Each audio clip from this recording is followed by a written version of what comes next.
College basketball is so back. We had another exhibition game, a standalone exhibition game last night that you could watch on YouTube. I saw you live tweeting this in the second half. I was dialed in down the stretch. And in the end, Auburn, in Stephen Pearl's debut as head coach, took a loss, an overtime loss to Oklahoma State. Oklahoma State got the victory 97 to 95 in overtime. Some very sloppy performances all around in this game, a very ugly finish to this game in regulation. However, there were also some impressive performances. Keyshawn Hall led Auburn with 26 points. He scored the final 9 points for Auburn down the stretch to keep them in it at the end of regulation. Elijah Freeman had 16 points. Kevin Overton had 15 points. Some high individual numbers. Oklahoma State, in their own right, had three different guys with over 20 points. Not a lot of defense in this game. Saw some chops from Stephen Pearl as well. We saw him trying to dial some stuff on sideline out of bounds at the end of the game that had varying levels of success. So, what is your instant reaction to our first look at Auburn in a loss? So I think it looked like an exhibition game. I'll say that for sure. It was about as exhibition can get. I do think that it was sloppy at points. I mean, Auburn shot 49 free throws in this game. Like that's, I mean, there was I think three or four guys fouled out for Oklahoma State. Oklahoma State turned the ball over 18 times in this game and still ended up getting the win in overtime. But yeah, I think I think I'll start with the positives. I think that, Auburn has some guys that could really score the basketball. They do. And, obviously, Tahad Pettiford did not shoot the ball well in this game, 4 from 16 from the field. Even Elijah Freeman wasn't necessarily that great from the field for 5 for 13, but I think both those guys, you could see the scoring prowess they had, and Overton being able to chip in as well. And then Keyshawn Hall is such a matchup issue for a lot of people just because he puts so much pressure on the defense. Like this guy drew 10 fouls last night, G. He shot 14 free throws. Like that's what he does. He gets to the free throw line. He's 6'7". He's very physical, and he gets to the free throw line. He also ended this game with 0 assists in 25 minutes. The Keyshawn Hall experience is still Keyshawn Halling. But yeah, I think some good offensive stuff from those guys. Also, shout out to Oklahoma State. Anthony Roy and Isaiah Coleman, those guys were hooping. Shout out to Doug Gottlieb, by the way, for the Anthony Roy give for Oklahoma State, the Oklahoma State Cowboys here. They scored the ball very well in their own right. But I'll let you go on some positives before I talk about some other things, You want me to go on positives? if you have any. Who'd you say went off for Oklahoma State? Anthony Roy and Isaiah Coleman. Those guys were torching Auburn. Well, that brings me to my next point here, the biggest negative. Auburn was a mess defensively. An Yeah, it's absolute almost like they have a team full of guys that don't want to defend. yeah. It's almost like Keyshawn Hall and Tahad Pettiford are the primary identities of this team. Yeah. Also a lot of do him offense, not a lot of assists coming from anybody in this basketball game on the Auburn side. And also like it's kind of the point I brought up with this team too. They have to replace so much. And for them to, I mean, there was not a game last year where Auburn was getting out rebounded. At least not that I can remember or saw. They got out rebounded by 10 against Oklahoma State, who isn't just like this unbelievable team. They gave up 15 offensive boards in this game. They got out rebounded by 10, like I said. Nine. My apologies. Don't want to short them. But yeah, the defense was the biggest issue for me. It was non-existent. So I'd like to read an excerpt or a tweet, a statement from CBS sports analyst Bruce Pearl. Bruce Pearl's last commentary on this game. This may be a sign of things to come from his commentary going forward. His final tweet in coverage of this game: Auburn basketball goes 1-1-3 out of the last time out and gets a stop. Nice call, SP. 85-85 Auburn versus OSU going to OT. We never heard from Bruce Pearl again after that moment. That's confusing to me. I wonder why he didn't have any more commentary on the state of things in overtime. Wasn't impressed with Stephen Pearl. That's what I'm trying to get at here. It's a long-winded way to say. Thought we saw a couple like, okay, what can he draw up moments. Didn't like anything he drew up. Thought he drew up some very overcomplicated things. He had Todd Pettiford inbounding the ball on one of the final plays and never got the ball back.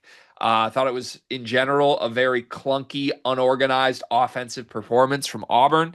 Now, part of that is I think they have some clunky, unorganized offensive players.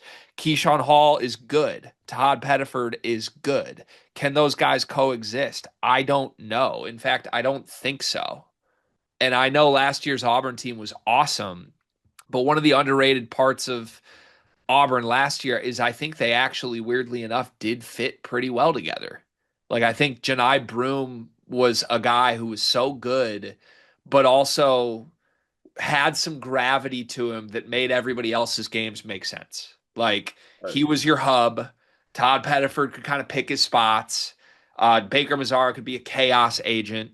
And then you had like bigs that were garbage man physical guys And and some You had guys. Carwell at the five. You had Miles Kelly who could like just light it up from it. It it was so chaotic 2 years ago, but it was still chaotic last year. But it just fit perfectly. Like everything fit perfectly. Roles were defined, and it looked amazing. That's why they were the great team that they were. That's why they were a Final Four team, and honestly had a chance to win it all. They let it slip away. So it's just not the case with this year's team. And look.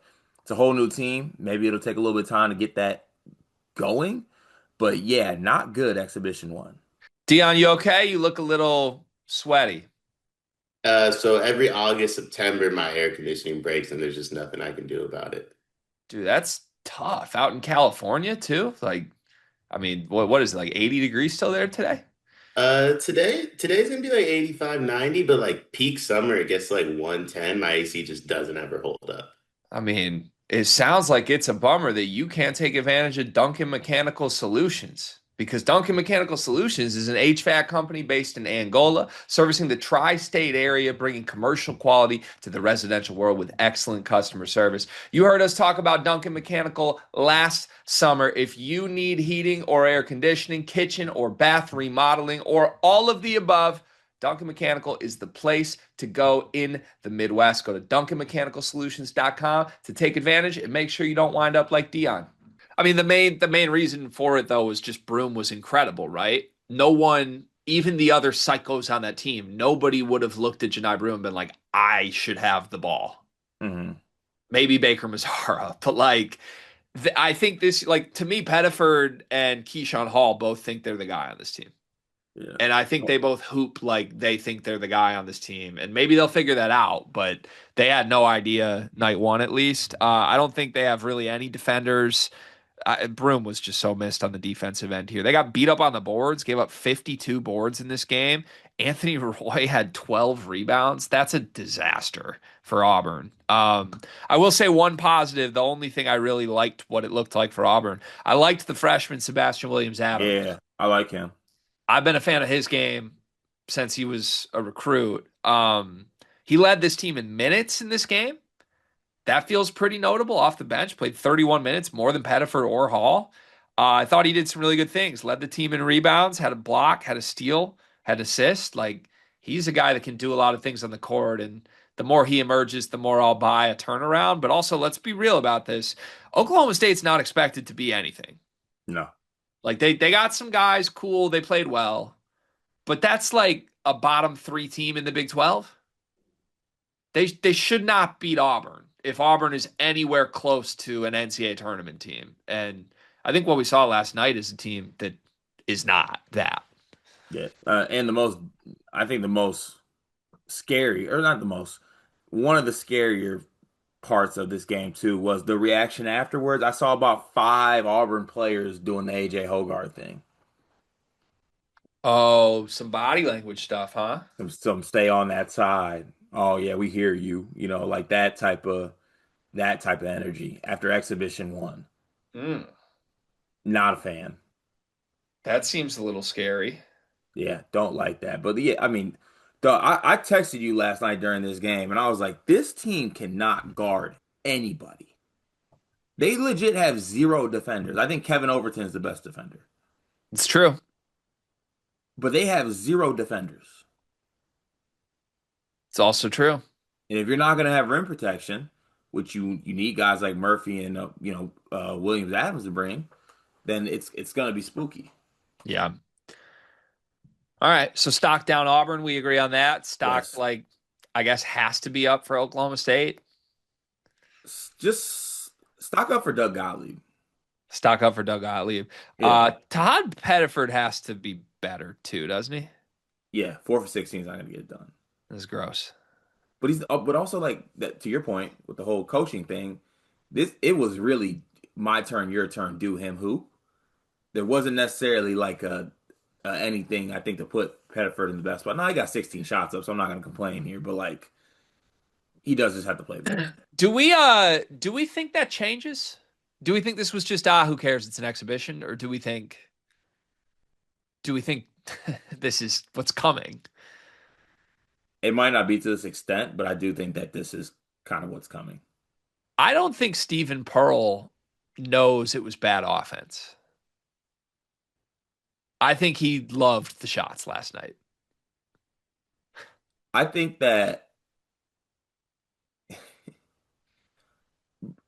Bruce could have left him with a better situation. I think You- Bruce might have seen this and was like, "Yeah, studio me." yeah, we all thought when Bruce left, it was like, oh, he loaded the deck.